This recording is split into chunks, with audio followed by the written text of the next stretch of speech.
नमस्कार। आपके अपने चैनल पे मैं प्रवीण कुमार मिंटू एडवोकेट आपका बहुत बहुत स्वागत करते हैं। और इस स्वागत की कड़ी में आज जैसे कि आप सभी जानते हैं, ये पवित्र मास सावन चल रहा है। ये बहुत ही महत्वपूर्ण है और ये इसको पवित्र मास के भी नाम से जाना जाता है। इसमें प्रकृति भी अपने सौंदर्य का उच्चतम शिखर पे रहते हुए हम सभी का क्या करती है, स्वागत करती है। और ये जो मास होता है ये शिवमय हो जाने का मास होता है। तो आज हम लोग जानेंगे इस सावन में शिव को प्रसन्न करने का क्या तरीका है और क्या रास्ता है, और उस रास्ते पर चलने के बाद जो परिणाम प्राप्त होगा उसकी एक संक्षिप्त व्याख्या देंगे।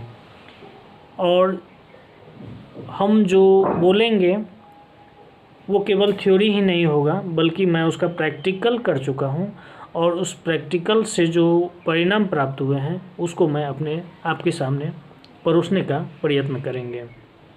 सबसे पहले हम लोग जान लेते हैं शिव क्या है। शिव का अगर आप स्पेलिंग लगाएंगे हिंदी में तो तालब सो में हर्षिकार होता है और वह होता है। अगर हर्षिकार आप हटा देते हैं तो वो सब हो जाता है। अर्थात शक्ति के बिना शिव जो है वो सब के समान है। शक्ति किनको कहा गया है?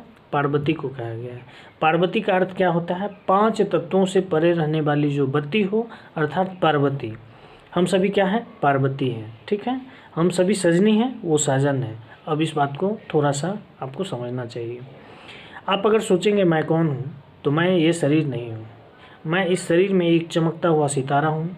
जिस तरह आप किसी शिवलिंग पे जल चढ़ाने जाते हैं तो 3 लकीर होता है, 3 लकीर के बीच में एक बिंदी होता है। अर्थात ब्रह्मा विष्णु शंकर तीनों के रचयिता जो हैं उनकी पूजा हम करते हैं शिव के रूप में। शिव और शंकर दोनों अलग अलग हैं, इस बात को भी हम लोग को जानना चाहिए। शंकर क्या है ये भी हम कोशिश करेंगे इस वीडियो में ही कवर करने का।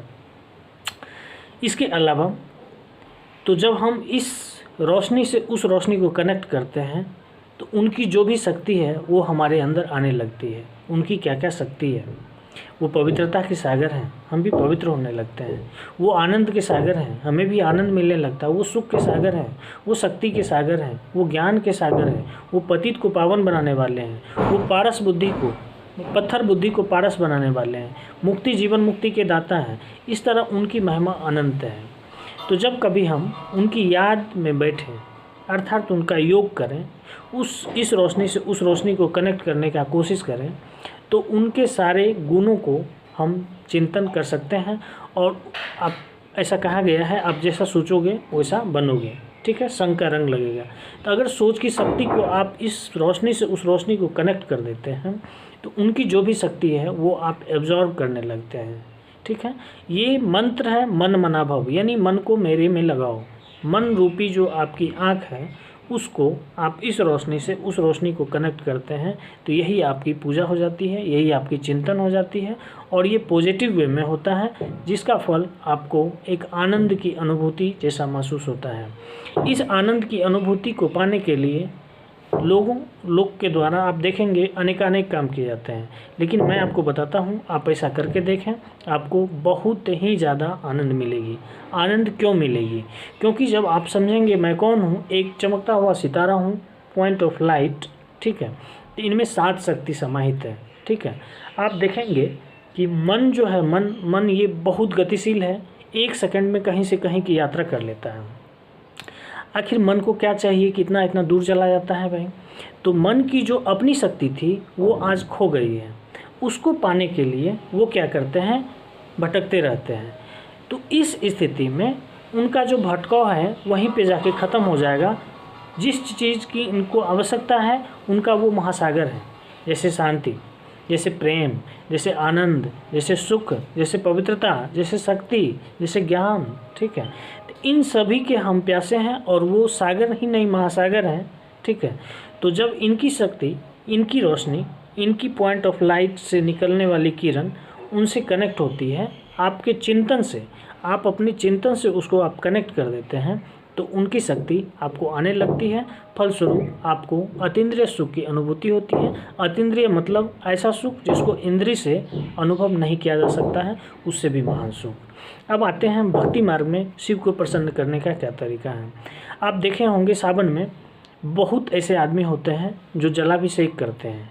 जलाभिषेक करने का क्या उद्देश्य होता है इसको भी जानेंगे, और जलाभिषेक कैसे करना चाहिए, क्यों करना चाहिए, इसको भी थोड़ा सा हम लोग कवर करेंगे।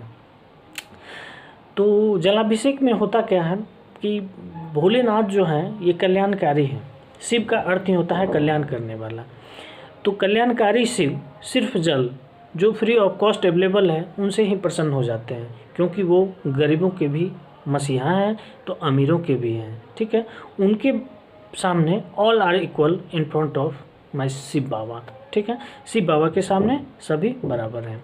तो सबसे पहली बात है, जब कभी आप आराधना करते हैं, पूजा करते हैं, ठीक है, तपस्या करते हैं, तो सबसे पहले उनसे एक रिलेशन आप बनाएं। जब तक आप रिलेशन बनाएंगे नहीं तब तक उनकी शक्ति आपको एब्जॉर्ब होगी नहीं। रिलेशन बनाने के लिए हम क्या, भगवान और भक्त का तो रिलेशन आप हैं ही, इसलिए पूजा करने जाते हैं। एक रिलेशन आप और बना सकते हैं। जैसे शरीर का पिता शरीर वाले होते हैं, उसी तरह आत्मा के पिता परमात्मा अर्थात शिव है। ठीक है, तो इसे भी आप एक पिता की तरह जो है ट्रीट कर सकते हैं। और पिता की तरह जब ट्रीट करते हैं तो पिता के प्रॉपर्टीज़ पर किनका अधिकार होगा, बच्चे का अधिकार होगा। एक तरह से आपको नशा रहेगा कि मैं किनका बेटा हूँ, तो परमपिता परमात्मा जो सृष्टि के मालिक हैं उनका बेटा हूँ। ठीक है, दूसरा आप उनसे शिक्षक का रिलेशन बना सकते हैं।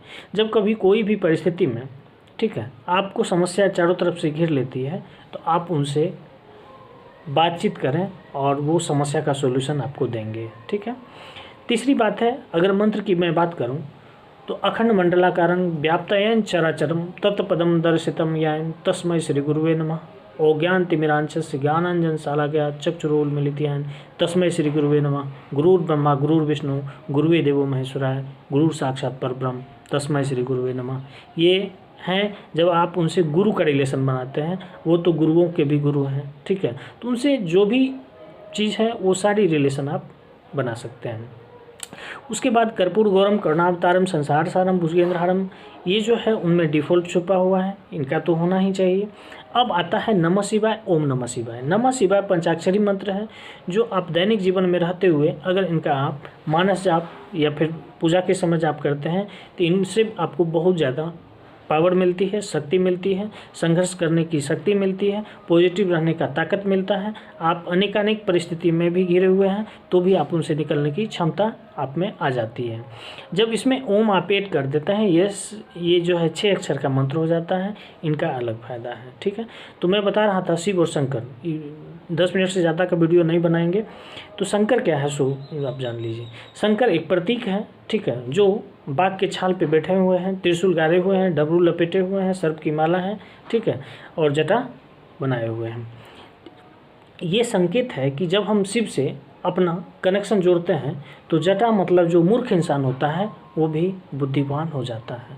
ठीक है, पहाड़ जैसा परिस्थिति आता है तो भी हमारी अवस्था अचल अडोल बनी रहती है। ये है बाघ के छाल पर जो बैठे हुए हैं वो चीज़ दिखाता है। ब्रह्मा विष्णु शंकर अर्थात जो त्रिशूल है उनके रचयिता शिव वो चीज़ दिखाते हैं। और जब आप शिव से कनेक्ट होते हैं तो आपके अंदर जो आसुरी विकार है वो धीरे धीरे ख़त्म होना शुरू हो जाता है। फलस्वरूप आप काम विकार पे जीत पा लेते हैं, जो कि सांप की माला यानी काम विकार को 20 की उपाधि दी गई है, अर्थात उस पर आप जीत पा लेते हैं, वो आपके अंदर हो जाता है। ठीक है दोस्तों, अगर अच्छा लगे तो फिर मैं नेक्स्ट वीडियो आपको कमेंट करूँगा। और शिवाष्टक भी जो है, शिवाष्टक है, शिव चालीसा है, नमः शिवाय का जाप है, उनसे रूहान कीजिए, बातचीत कीजिए और बढ़िया से सावन को सफल कीजिए। आपका जीवन मंगलमय हो, यही मेरी कामना है। मैं भी यही करता हूँ जो आपको मैं बताया। धन्यवाद, मिलते हैं फिर नेक्स्ट वीडियो में।